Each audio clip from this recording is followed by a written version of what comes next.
Hola, buenos días. En la presentación de hoy vamos a abordar cuál es el tratamiento de datos o cómo se debe de hacer el tratamiento de datos en la selección de personal online. Para ello, la presentación está estructurada siguiendo una serie de pautas. Espero que falla.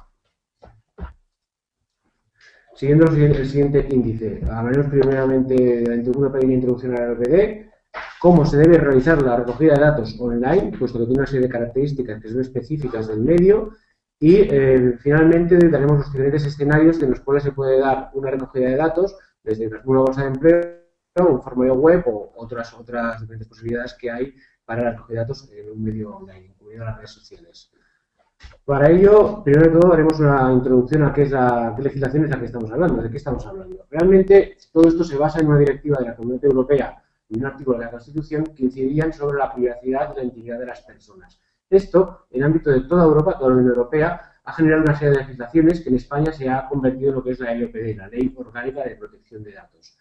Como comentaba, esto es común a toda Europa, es decir, en Francia, Italia, Alemania, Portugal, Dinamarca, encontraremos una ley que es prácticamente igual a la legislación española, con una salvedad, que es el Real Decreto que encontramos más abajo que la desarrolla. Digo que es una salvedad puesto que en España somos más exigentes que el resto de Europa y hemos establecido no solamente los principios básicos que regulan la ley, sino también los diferentes medidas que tenemos que aplicar a esta legislación. En todo caso, ahora veremos las principales características de la LOPD, puesto que un punto importante de la LOPD es el derecho de información, es decir, cómo yo cojo los datos y cómo informo a la persona que cojo los datos de lo que hago. Una parte de la presentación se centrará en este aspecto y la única cosa que comentaremos de la LOPD ahora mismo son dos definiciones básicas. Por un lado, ¿qué es un dato de carácter personal? Que supongo que tenemos todos claro, que es un dato de una persona física, no hablamos nunca de empresas ni de instituciones, sino simplemente de personas, con lo cual, si tenemos un dato de una empresa, no aplica esta legislación, y un dato de contacto de una persona en referencia al servicio o producto que tenemos con la empresa para la cual trabaja, tampoco entraría en la RPD. Es decir, yo mismo, con mi nombre, apellidos, cargo y teléfono de contacto profesional, no soy sujeto de la RPD en tanto en cuanto que es un dato profesional.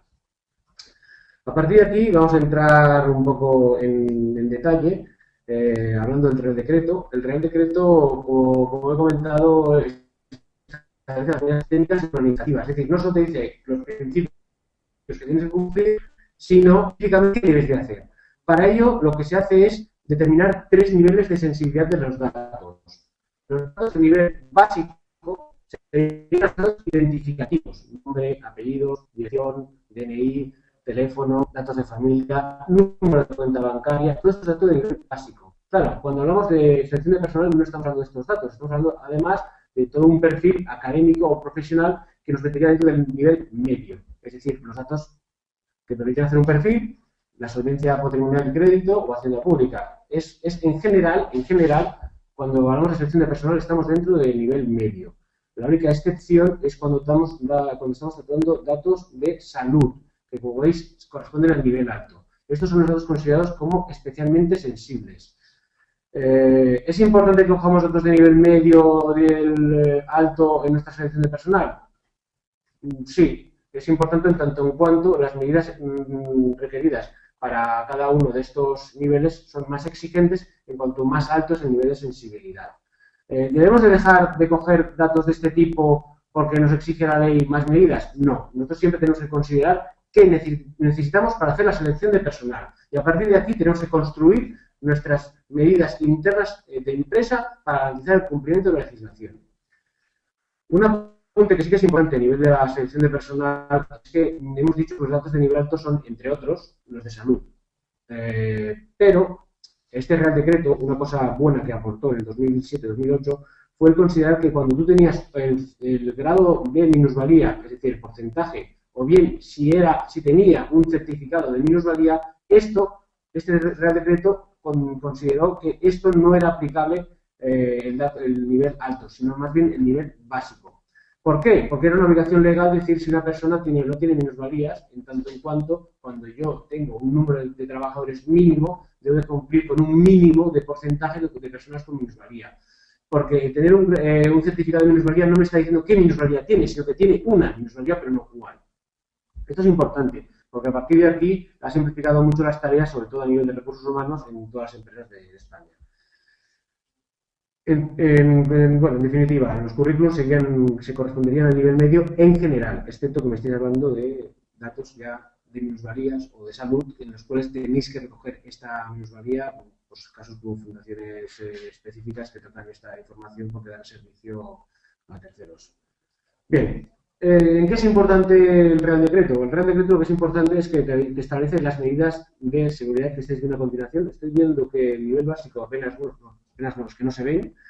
Las medidas de nivel básico son relativamente sencillas de cumplir. Tienes que tener un documento de seguridad que diga qué políticas de seguridad aplicas, tienes que establecer unas funciones y relaciones del personal que apliquen a todo el personal que trabaja para la empresa o terceros, tienes que tener una serie de medidas técnicas informáticas y técnicas documentales. Un ejemplo sería establecer un criterio de archivos. Tú no puedes tener expedientes de personal ordenados de cualquier forma. Tienes que ponerlos dentro de un armario con un criterio de archivo alfabético, fecha de entrada determinado y evidentemente con un control de acceso del personal. No puede acceder todo el mundo, sino solamente las personas autorizadas a ese fichero informático o documental.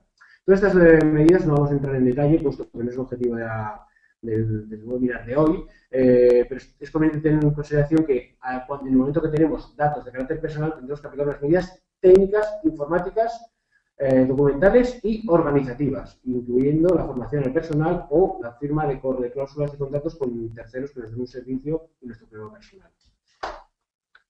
Bien, entrando ya un poco en, digamos, una de las causas que más temor causa a la gente es la Agencia Española de Protección de Datos. Digo que causan temor porque, para bien o para mal, el incumplimiento de la ley está sancionado económicamente. Y una sanción económica importante que llega hasta los 600.000 euros. Entonces, para esto existe la Agencia Española de Protección de Datos. Su finalidad real y principal es la de generar instrucciones que nos ayuden a cumplir con la legislación. Entonces, entre estas instrucciones, yo quisiera destacar la siguiente guía de la protección de datos en las relaciones laborales, que recomiendo que descarguéis y que echéis un vistazo, puesto que en general contempla diferentes situaciones en cuanto al cumplimiento de la legislación en las relaciones laborales, tanto en la contratación de personal como en la gestión del día a día de los recursos humanos.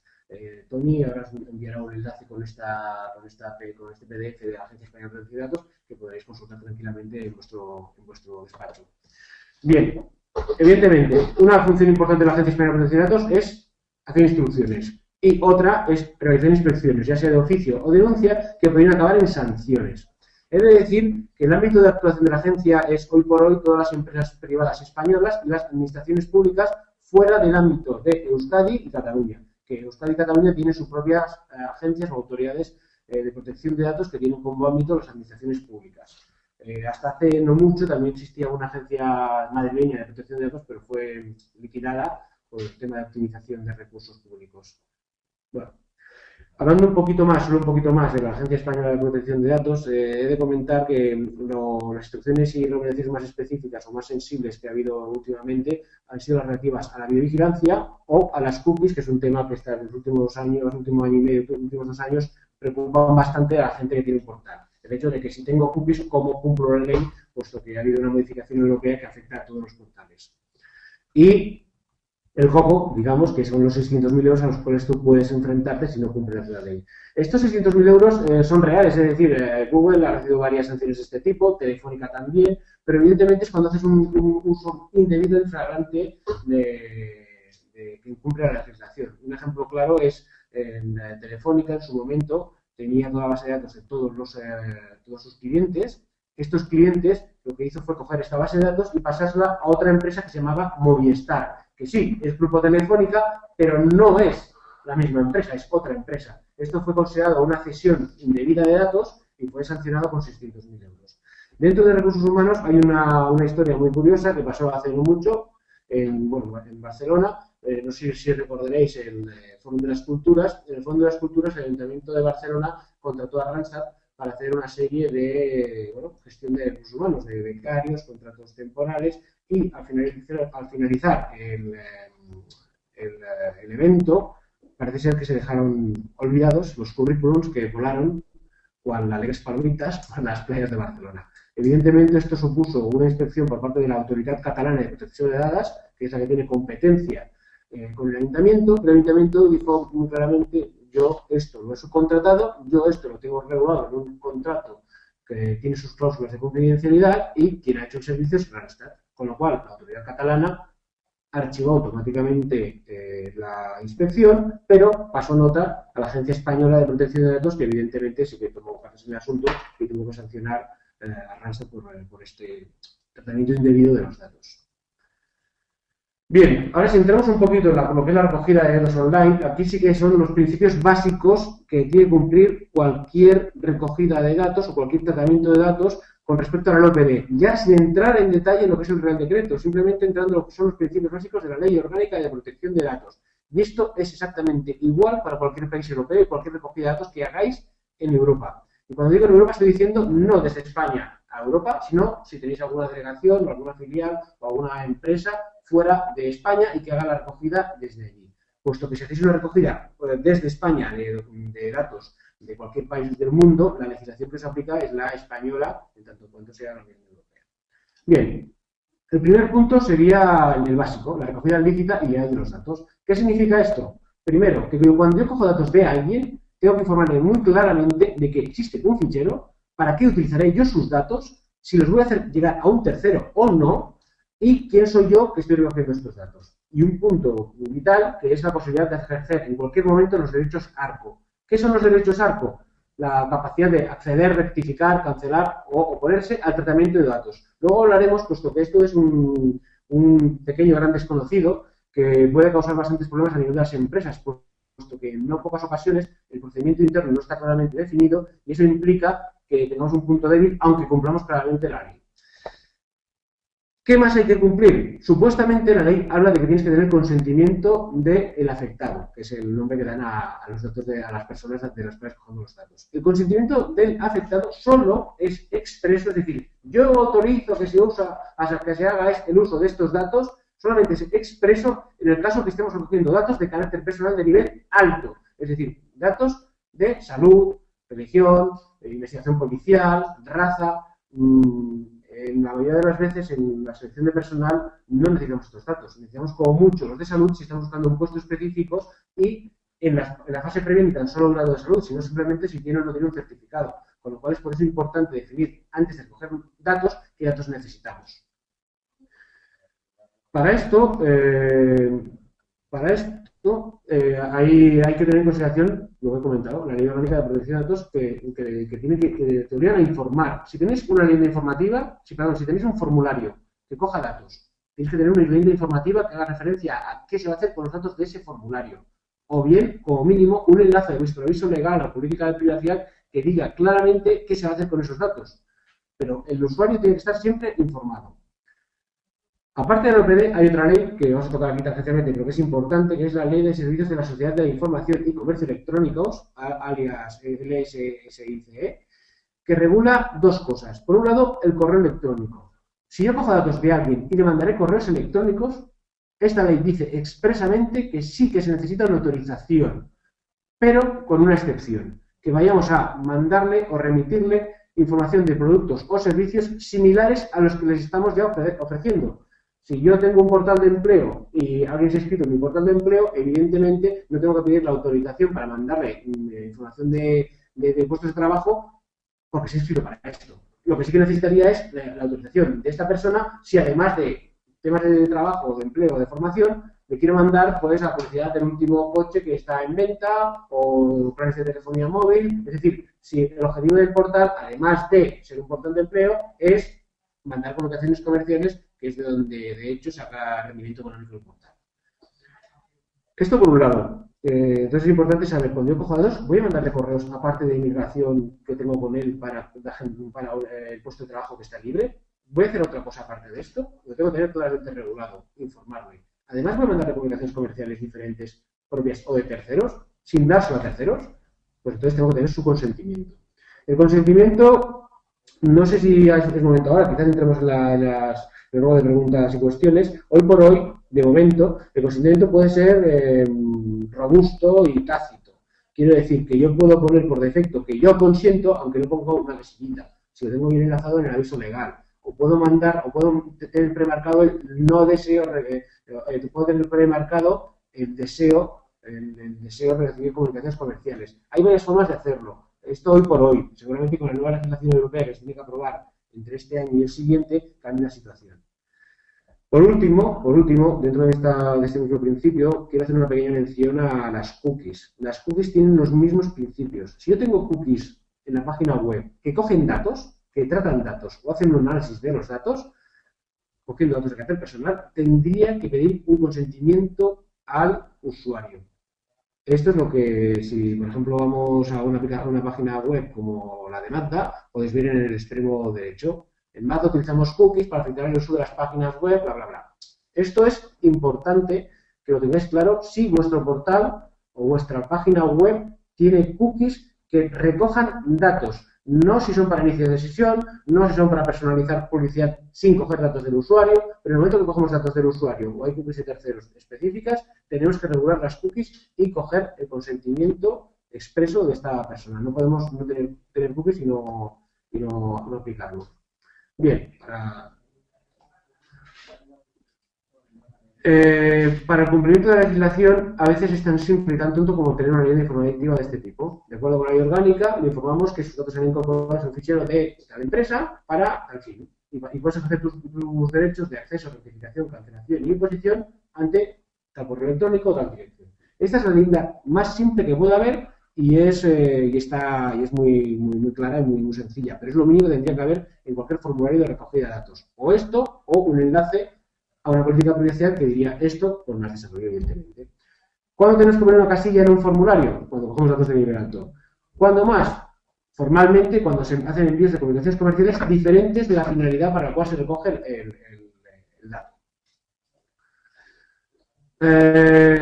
Hay una situación en la cual podemos coger datos de cada persona, que son las redes sociales.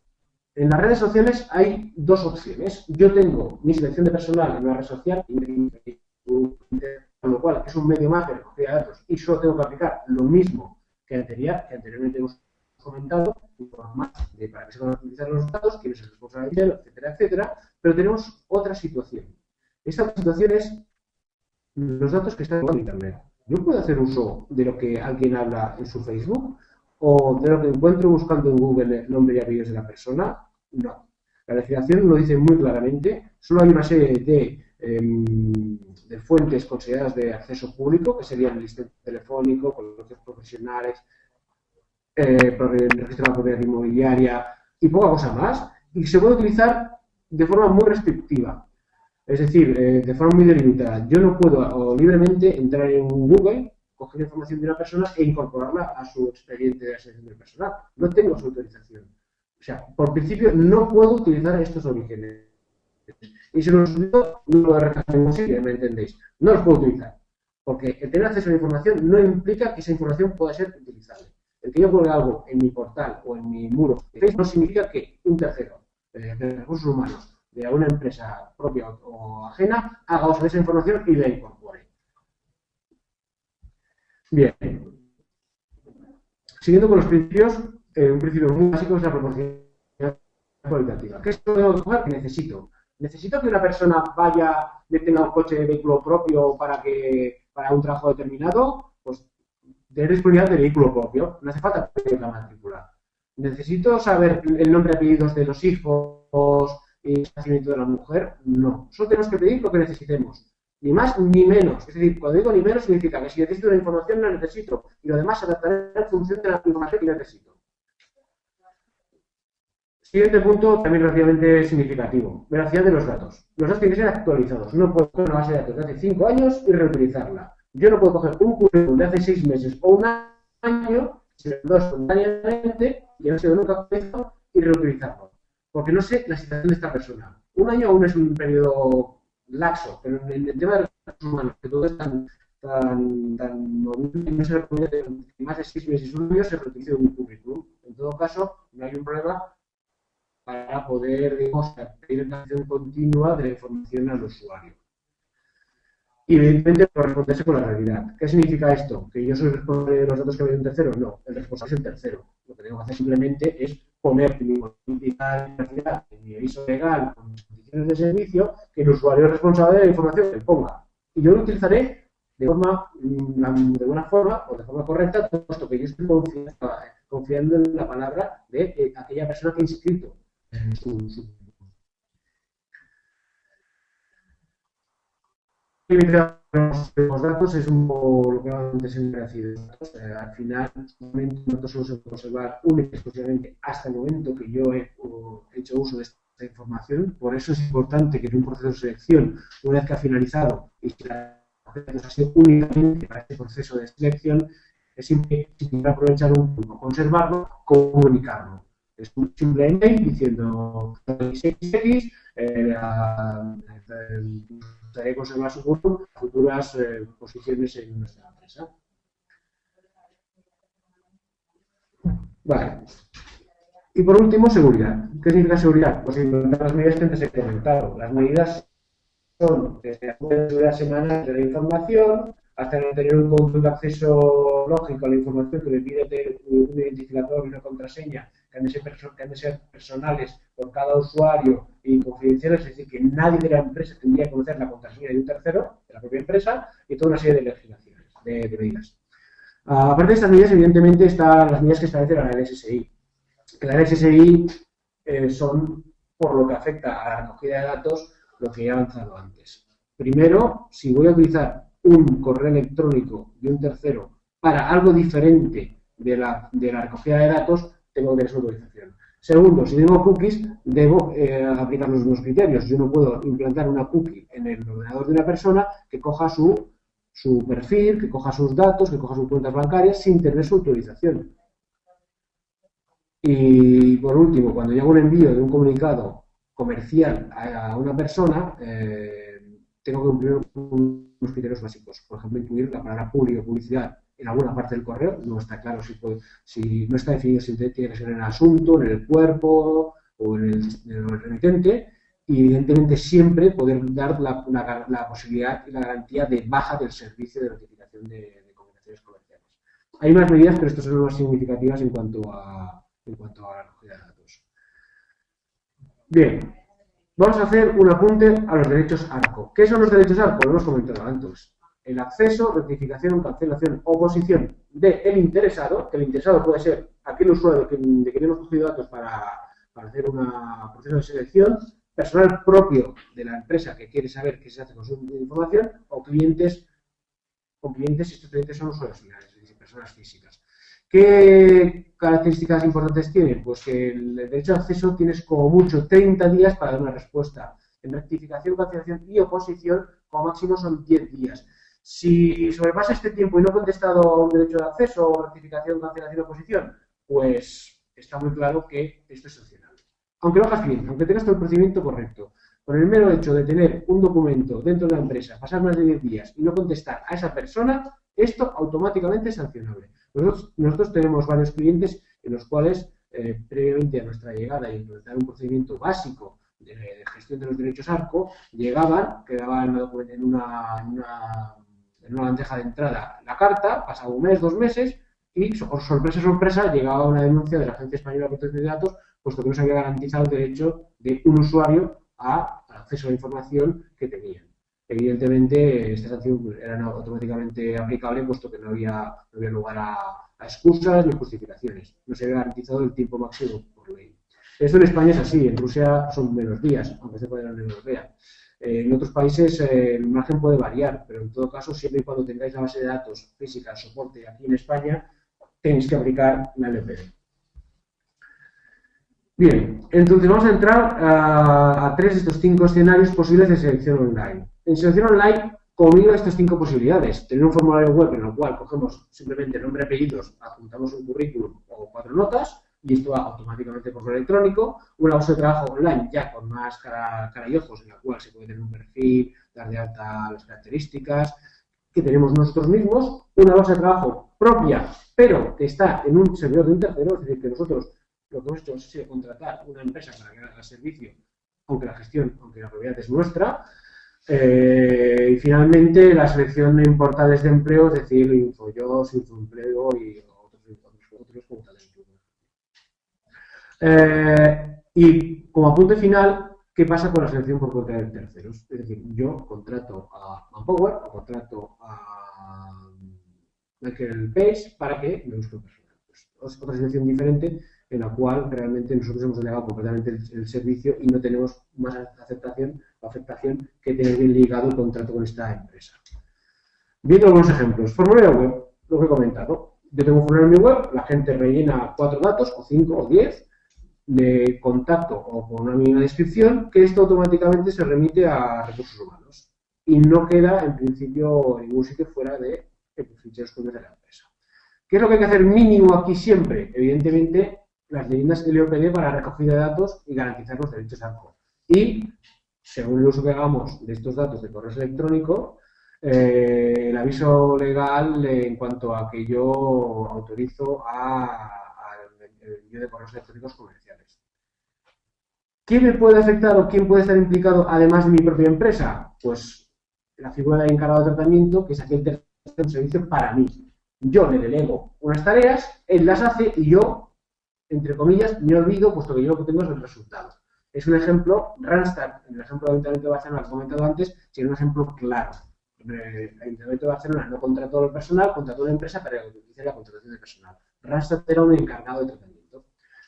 Aquí, posibles encargados de tratamiento, pues el hosting de la web. Si yo tengo los datos en un hosting tercero, pues ahí tengo los datos, quien me hace la gestión, que tiene el portal es un tercero, y yo tengo que tener simplemente ligado al contrato. O lo que he comentado antes, la tarea de selección por terceros. Si yo no hago la selección, sino que una empresa hace el criterio, pues lo que tengo que tener contratado es el contrato. Toda posible contratación de personal o empresas terceras para el cumplimiento de la legislación se soluciona con una correcta definición de la finalidad del contrato y con un correcto contrato que regule la confidencialidad de los datos. Con un contrato podemos tener realmente solventado todo este problema y nos desvinculamos de cualquier tipo de aplicación de medida fuera de la regulación legal de las leyendas LOPD y el aviso legal SSI si aplicase. Puesto de trabajo online. Vale, aquí estamos en otro escenario. No tenemos un formulario que nos remite y que puede estar colgado en un tercero o no. Aquí tenemos una plataforma informática compleja en la cual puede entrar el usuario, registrarse, rellenar sus campos. Esto sería lo que sería aplicable a Infojobs, Infoempleo y tal, incluso. En este caso, la bolsa de trabajo que tenemos propia, tenemos que aplicar todas las medidas aplicables en la legislación. Es decir, no solamente las leyendas LOPD y la aviso legal, sino toda la aplicación de medidas técnicas. El control de accesos y gestión de usuarios. Yo no puedo, que cualquier persona de la empresa de Talent Club no puede acceder al perfil de un usuario sin estar claramente identificado, porque si en algún momento pasa algo o alguien es responsable de un borrado accidental o no, de una pérdida de información o no, o simplemente tiene acceso a información que no tiene que tener permiso, la empresa tiene que tener un control de estos usuarios. Y aparte del control de estos usuarios, tiene que aplicar todas las medidas LOPD, las políticas de contraseñas secretas, copias de seguridad cada cierto tiempo, datos naturalizados cuando se hace un desarrollo, etcétera, etcétera, etcétera. Si fueran datos de nivel alto es mucho más complejo, en tanto en cuanto, una cosa muy simple, que las comunicaciones cifradas se solventa fácilmente, pero la legislación implica tener un registro de acceso a la información. ¿Qué significa tener un registro de acceso a la información? Pues de cada usuario de la aplicación que entra a ver un candidato, se tiene que guardar si ha conseguido entrar o no entrar a ver este candidato, cuándo ha entrado, en cuánto fecha, hora y día, y a nivel de registro que ha modificado, consultado o borrado, conservándolo durante 2 años y haciendo un informe mensual de actuaciones. Realmente un poco farragoso. Claro, ¿qué diferencia hay entre una bolsa de trabajo online propia, es decir, en nuestra propia empresa o que la tengamos en Talent Club? La diferencia es que, con perdón, los problemas recaen en Talent Club.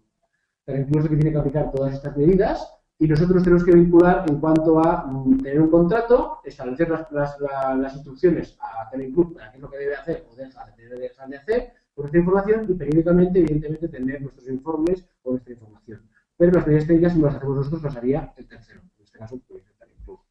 Como he comentado, el hosting de la web o la selección de terceros.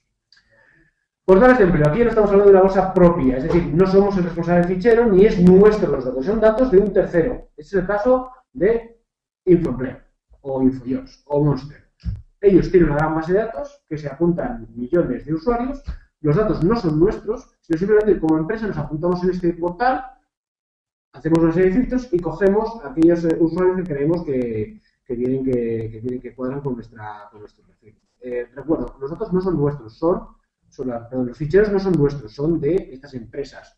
Y nosotros tenemos el acceso limitado o no en función del pago. ¿Qué es lo importante aquí?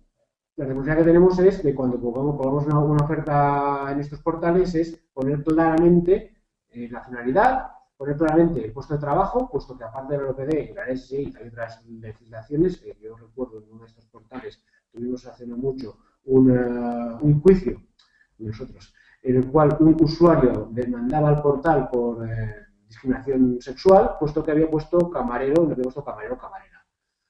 Claro, esto es un tema a tener en cuenta cuando pongamos una oferta de trabajo.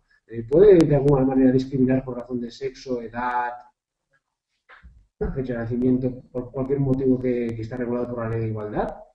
Hay que tenerlo en cuenta. Evidentemente, en el caso del juicio que comentaba, no llegó a nada, puesto que no tenía sentido, porque el cocinero se podía aplicar en cualquier caso a un sexo o al otro, y en la descripción de trabajo no se especificaba que tenían que ser solamente hombres, sino simplemente que era un puesto de cocinero, sin pedir ningún tipo de edad.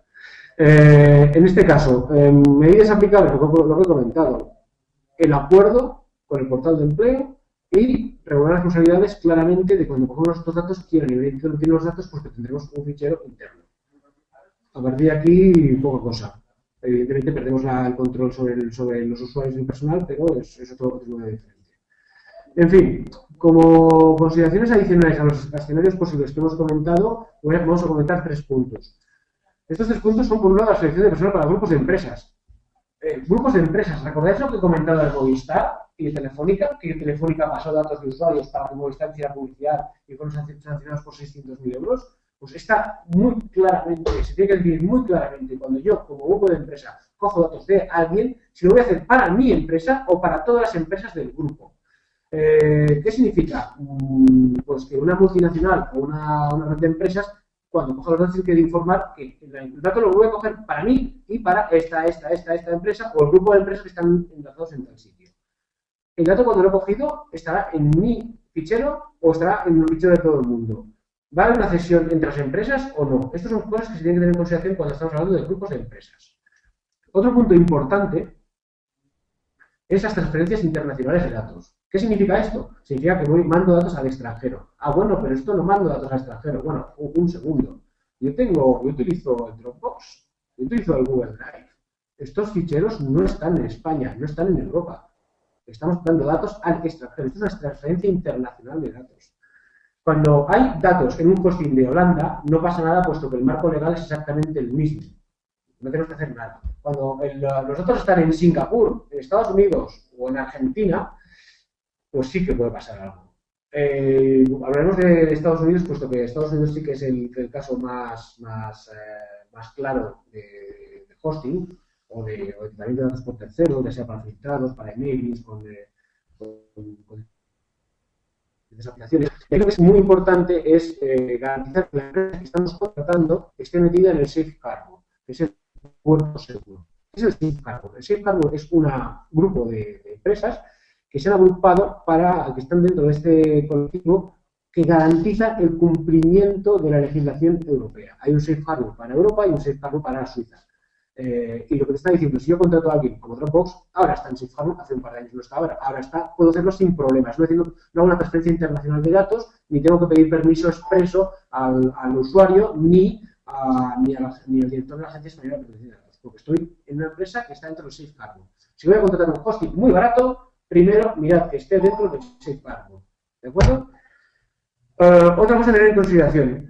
¿Cómo yo sé si mi empresa está cumpliendo o no cumpliendo? Es una cosa muy tonta y bastante relativamente fácil de ver. Yo tengo un aviso legal en el cual recojo las condiciones de servicio, la política de privacidad, la política de cookies. No, pues seguro que estoy mal. Tengo leyes informativos en cada uno de los formularios o bien un enlace a la política de privacidad diciendo que al rellenar este formulario usted acepta lo que está en la política de privacidad. No, pues seguro que estoy mal. ¿Tenemos ficheros registrados en la Agencia Española de Protección de Datos? Si no tengo nada, es preocupante. ¿Por qué?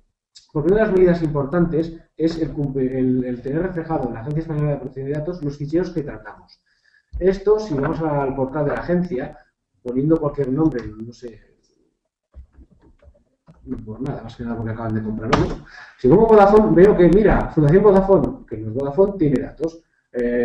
Vodafone España tiene ficheros, tiene 21 ficheros inscritos, es decir, conmigo están cumpliendo la ley. Estarán mejor o peor escritos, pero están cumpliendo con la legislación en este punto. Si yo, desde el exterior, voy a una empresa que me quiere contratar y no veo que tenga ficheros recogidos en la Agencia Española de Protección de Datos, que no tenga una línea informativa en su portal, quizás pueda desconfiar de que no sea una empresa que está captando datos para luego dárselos a otras empresas para hacer publicidad. Si yo, aparte de ser una persona que posiblemente quiere ser contratado, tengo que hacer una relación contractual, yo como empresa, con otra empresa, y no veo que tenga un mínimo de cumplimiento legal, puedo plantearme unas cuantas cosas. En fin, es un tema que hay que considerar que evidentemente está fuera del ámbito de recursos humanos, pero que es importante la imagen que se da hacia el exterior. Evidentemente podemos tener estas dos cosas muy básicas cubiertas y no tener nada por dentro, pero eso es otra historia. Entonces, para esto hemos considerado que como parte de este seminario, a cualquier empresa que quiera tener un pequeño diagnóstico, una pequeña idea de cómo están, hemos habilitado un formulario que lo vamos a pasar a Tony para que aquellos que estén interesados le demos una revisión formal de, al menos externamente, cómo se ve su empresa, si están cumpliendo o no están cumpliendo con estos aspectos básicos. A partir de aquí, como conclusión final, pues, a ver, todo el mundo vende la LOPD en el SSI como el gran lobo. Sí que puede ser complejo, pero realmente, si se tienen los principios básicos claros a nivel interno, se tiene una serie de procedimientos básicos establecidos y se sabe qué se puede hacer y qué no se puede hacer, al final no tiene por qué ser una cosa tan compleja o tan difícil de lograr como la gente a veces plantea en según qué sitios. La verdad es que es una cosa que si tienen claros los principios, todo lo demás viene bastante rodado. Si se tiene un día a día y una continuidad en cuanto a trabajo. Y por último, paso con Tony que os comentará un par de cosas. Bueno, como ya he comentado Miguel Ángel, mañana por la mañana os enviaré un correo con la presentación y con el link para que todas las empresas que lo desean puedan realizar un diagnóstico gratuito con Praxis, que es la consultoría de Miguel Ángel, para ver si cumplís con la LOPD y os enviaré un diagnóstico. Y también comentaros un poco cómo os ayuda Talent Club al cumplir con la LOPD y al reclutar y al seleccionar personal, como comentaba en la presentación Miguel Ángel. Talent Club es un software de reclutamiento y os permite crear un panel de empresa propio en vuestra web, solo con un trozo de código, y ya va con la leyenda del OPD y el aviso legal. También todos los candidatos, que antes también nos preguntaban, que recibáis, porque permite publicar en varios portales y redes sociales, todos reciben un correo pidiendo el consentimiento de formar parte de vuestra base de datos. Y también aquellos que tengáis un formulario podéis suscribir con el Talent Club y así también cumple con la LOPD, y todos los candidatos que os lleguen vía email, también automáticamente la herramienta les envía un correo pidiéndoles su consentimiento. Entonces, en cualquier momento podéis bajaros un informe de cumplimiento de la LOPD y tenéis todos los candidatos en qué fecha aceptaron formar parte de vuestra base de datos y los que los rechazaron para poderlos borrar de nuestra base de datos. Y así no os puede pillar ninguna auditoría por sorpresa. Y también os garantizamos los derechos de acuerdo. Todos los candidatos están allí y en cualquier momento el candidato, como tiene el email, puede pedir la rectificación y en un segundo encontráis el candidato en vuestra base de datos y lo podéis rectificar o borrar de vuestra base de datos. Entonces, ahora si os parece, en vuestra derecha tenéis un chat en el que podéis realizar las preguntas que queráis para Miguel Ángel. También deciros que podéis probar el club gratuitamente durante 15 días y en 5 minutos podéis estar publicando ofertas en varios portales y teniendo vuestra base de datos y vuestro portal en vuestra página de empresa. Os dejo otra vez con Miguel Ángel. Muchas gracias. Hola de nuevo. Veo una serie de preguntas que entonces voy a leerlas y contestarlas a medida que las veo.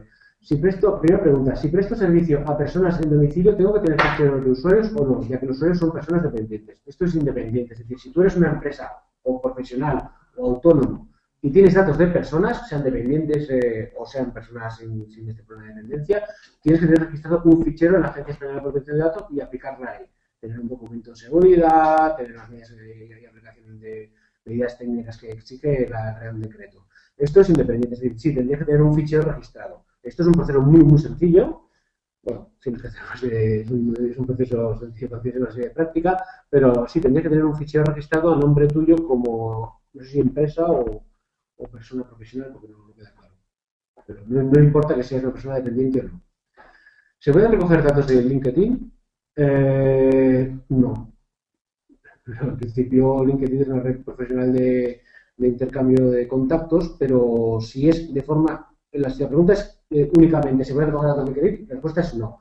Si tú puedes contactar con ellos a nivel personal, como persona de una empresa que quiere contactar con él para una selección de personal, si contactas con él, sí, pero si es de forma abierta, si es de forma abierta de coger datos sin informar ni tan solo informar al usuario, no es posible.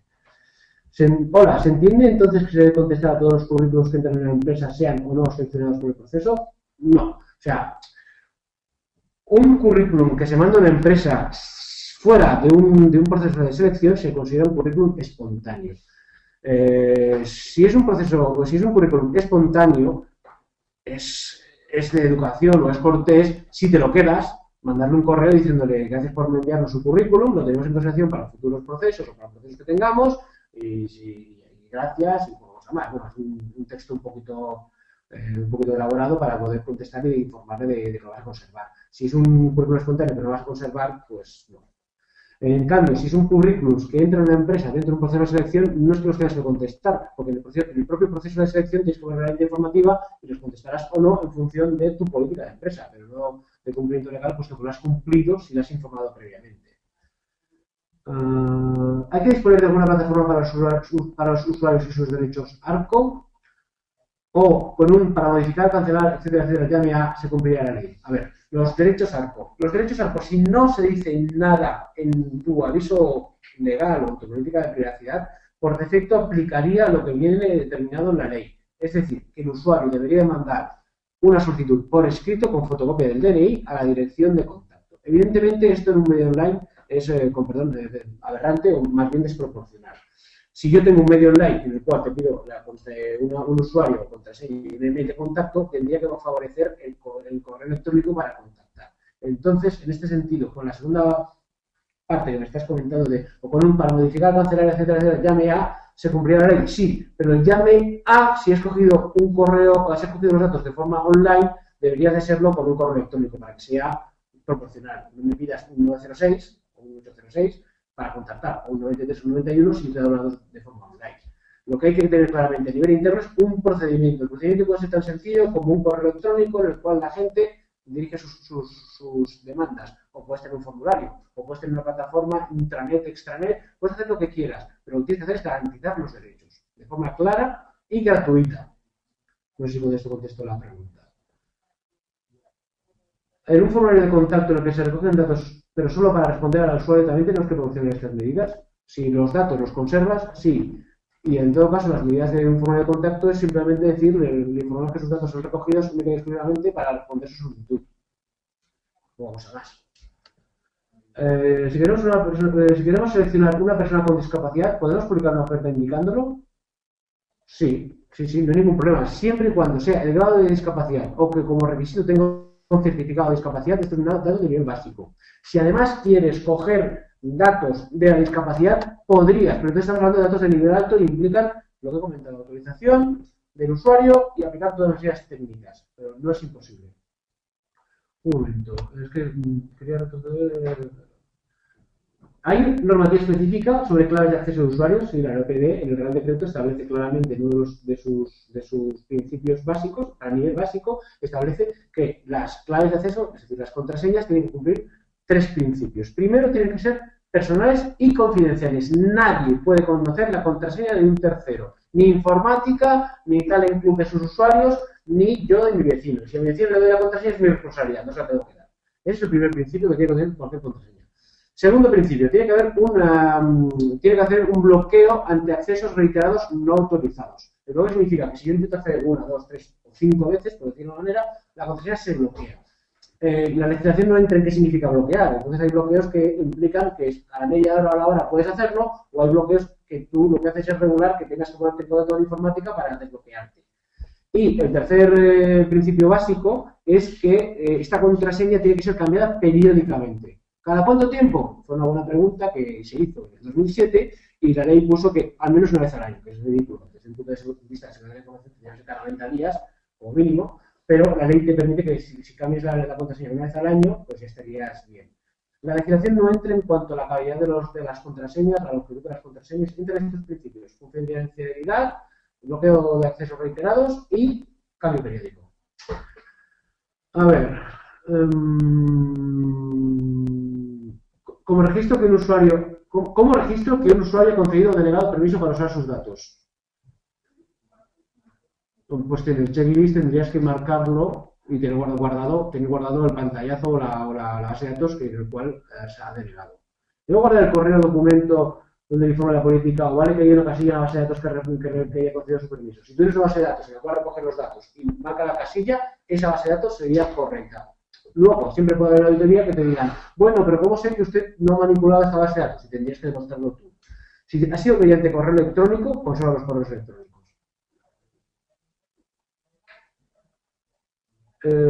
Autónomo que trabaja para una consultora SL, alta en la agencia de procedimientos de la empresa. Esto es una pregunta, ¿te has contestado? Vale. Yo entiendo que si un autónomo está trabajando para una consultora o otra empresa, si él tiene que registrarse en la Agencia Española de Protección de Datos o hacer alguna cosa. No. Si el autónomo está dando un servicio a la consultora y los datos los está tratando la consultora, quien tiene que regular el fichero es la consultora. ¿El autónomo que tiene que tener con la consultora? Pues un acuerdo, un contrato en el cual también se regula la confidencialidad de los datos, con lo cual el autónomo no puede hacer un uso indebido de los datos, tiene que guardar confidencialidad de forma indefinida de los datos de carácter personal a los cuales tiene acceso, toda una serie de puntos, pero el autónomo, si está trabajando para un tercero, no son datos que él ha recogido, sino que están en el poder de un tercero y para el cual hace un servicio. Cuando estamos gestionando la candidatura de un profesional para un cliente, es decir, un tercero, simplemente con el formulario de consentimiento de autorización de candidato sería suficiente. Sí, incluso podría no haber. Sí, claro. Aquí es muy claro. Yo estoy cogiendo los datos para un tercero y a mi usuario le digo, cojo estos datos para un tercero, con lo cual tú autorizas a que haga cesión a ese tercero. Este tipo de consentimiento puede ser tácito, puesto que está claro que la finalidad es esa, hacer un servicio para un tercero. He entendido que no podíamos llamar a candidatos cuyo currículum hemos recibido hace meses o un año. No. Lo que estaba comentando es que todo dato que se tenga tiene un periodo de validez, un tiempo de vigencia.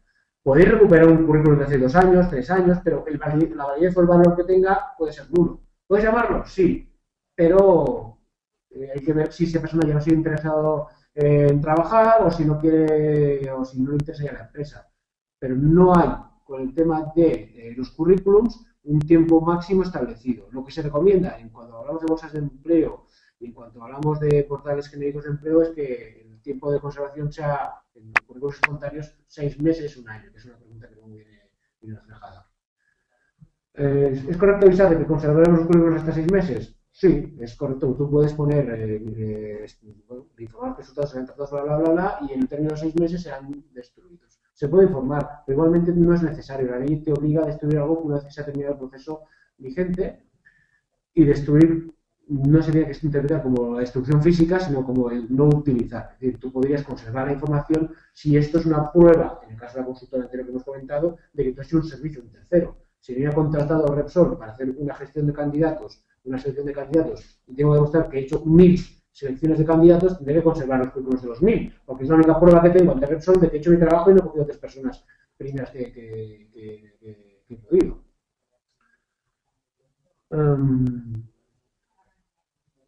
Vale. Para un candidato seleccionado y contratado, ¿debo informar o pedir consentimiento para conservar su currículum en el expediente del trabajador una vez finalizada la selección? A ver, hay un término que son las funciones y obligaciones del personal que están reguladas en la ley. Estas funciones y obligaciones del personal lo que te obligan es a informar y tener la responsabilidad de los trabajadores del uso de los datos. Es decir, como mínimo, cuando contratas a alguien, tienes que tener una hoja diciendo yo Pepito Pérez, con perdón, voy a tener acceso a los datos y soy responsable, por tanto, de hacer un buen uso según la finalidad de la empresa, no hacer una cesión de datos a terceros, si no tengo autorización, toda una serie de puntos. Eso es un punto básico que se tiene que tener. Otro punto básico es el que ya preguntáis. Sí, se tiene que informar del tratamiento. Yo, empresa X, voy a tratar sus datos para la gestión de personal, cediendo los datos a las empresas que sean necesarias, mutua, bancos, puesto que hubo una sanción a una empresa en la cual esta empresa tenía debajo una persona y contrató a una empresa de salud para averiguar si esta enfermedad era real o no. Puesto que hubo una cesión de datos, fueron sancionados por no haber informado previamente al trabajador. Esto se hace al inicio de la relación contractual y no tienes que hacerlo nunca más. Es decir, yo al principio del trabajo te digo, te informo que trataré tus datos para la gestión de personal. En el caso que sea necesario, a veces sean terceros. Por ejemplo, si estamos hablando de una empresa de trabajo temporal o una fundación que tiene menos válidos y da servicios a terceros, pues yo tengo que informar que cederé los currículums a la empresa para la cual trabajaré para que vea si la persona que yo le mandaré es la persona adecuada. O sea, esto es importante. El tema de información a trabajadores siempre se tiene que hacer. Vale, si comparto currículum con colaboradores internos de la empresa y todos estamos sujetos a cosas de confidencialidad, ¿es correcto? ¿No sería incorrecto? No, sería correcto. Yo puedo compartir currículums que me llegan a la empresa dentro del ámbito de las personas autorizadas a ver ese currículum. Por ejemplo, si yo tengo una fábrica y me llega un currículum de una persona de mano de obra o de producción, evidentemente este currículum será visible para todos los recursos humanos, para los posibles jefes o personas que estén implicadas en el proceso. Esto no es incorrecto, es correcto. O sea, no hay ningún problema. El dato no es mío, el dato primero es de la persona que me ha dado los datos, pero el fichero, yo tendré acceso a ese fichero, yo y todas las personas que sean necesarias para el tratamiento de la información.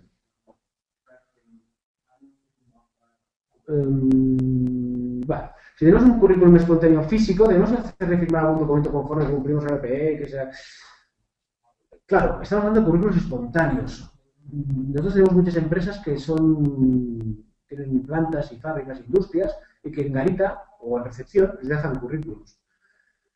Obligados no estáis porque es espontáneo. ¿Es recomendable? Sí, pero lo que es más importante desde un punto de vista del OPD es que si el currículum te lo dan a ti, te lo están dando a ti, no se lo dan a otra empresa. Que si tú eres parte de un grupo o tienes otra empresa amiga que crees que le puede interesar este currículum, no lo cedas. Si lo das a ti, quizás no lo informes, pero como mínimo no pases este currículum a terceros sin haberme pedido autorización a esta persona. Nosotros siempre recomendamos en todos nuestros clientes y actuaciones que hacemos es, como mínimo, mandar un correo informativo, que es un correo tipo que se prepara una vez, y cuando te llega un currículum, si te interesa, le dices, estimado señor tal, gracias por habernos revisado su currículum, lo conservaremos para futuros o posibles procesos de contratación. Y ya está. Si se conserva, si se va a destruir, pues ni tan solo eso. ¿Podría utilizarse el acceso a la clave de acceso a otra persona? No, en general. Y en particular, se podría hacer alguna excepción si es un caso muy, muy crítico y regulado como una incidencia de seguridad según las incidencias de la LOPD. Se podría, en algún caso, lo hemos considerado y lo hemos aplicado en algún cliente porque ha tenido esa necesidad de acceder a una clave de acceso. Pero en general, si está bien establecido un sistema informático, no tienes por qué tener acceso a una contraseña de una persona para acceder a su información, puesto que tendría que estar bien regulado el acceso a la información. Si yo tengo una carpeta en la cual solo accede un trabajador, eso ya no es solo cuestión del OPD, sino es un tema de, si va a dar información, es un riesgo alto, puesto que la información está dependiente de una persona. Con lo cual, lo primero que tenemos que hacer antes de plantearse si tenemos que ceder una contraseña es por qué una persona solo tiene acceso a una información. Eso es lo primero de todo. Lo segundo, si es por algún motivo concreto y claro y no se puede hacer de otra manera, pues entonces se puede ver alguna justificación para acceder, entre otras, pidiendo autorización a esta persona. O por casos de fuerza mayor, que se haga responsable de ficheros de la propia empresa y que se documente muy claramente. Pero esto es lo último que aconsejamos. No hay una... Aquí me pregunta si la empresa tiene obligación de eliminar los datos de carácter personal, los datos de otros candidatos al pasar un año. No hay una obligación. Es una recomendación por un tema de proporcionalidad y de verificación de los datos. Creo que me he dejado alguna pregunta por arriba, pero te estoy diciendo que tenemos que cortar. En todo caso, una reflexión solamente, si me permitís, que hacían una pregunta sobre los perfiles, si los perfiles en una prueba psicotécnica son de nivel alto o de qué nivel son. Depende el detalle de nivel psicotécnico. En muchas ocasiones es de nivel medio. En algunas puede ser de nivel alto. Depende del tipo de perfil psicotécnico. Esto se tiene que estudiar en función de lo que se ve, lo que se le recoja al candidato. Pero generalmente tiene que ser de nivel medio. En algún caso nos hemos votado de nivel alto, pero generalmente de nivel medio. Vale, perdonad. Y bueno, en fin, por tiempo y nos acaba el tiempo y siguiente hay otro seminario, con lo cual los tengo que dejar aquí. Si tenéis alguna cuestión más o una pregunta adicional, no dudéis en enviarnos un correo a info@tarsis.es con Y, y allí contestaremos gustosos a vuestras preguntas. Muchas gracias y hasta la próxima.